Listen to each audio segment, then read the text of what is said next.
A GE top-load washer that won't start a cycle can be caused by several issues, including a damaged control board, which manages all the washer's functions, including cycles, and will prevent the washer from powering up and starting if it fails.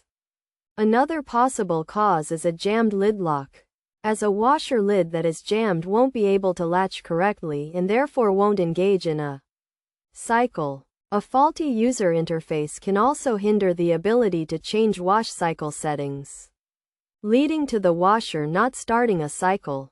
To fix these issues, a control reboot can be attempted by unplugging the washer, waiting 3 minutes, and then plugging it back in to resume the cycle.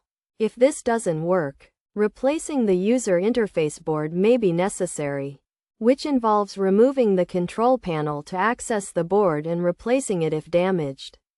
In some cases, it may be best to contact a professional to perform a diagnostic test to determine the exact part of the washer that needs fixing.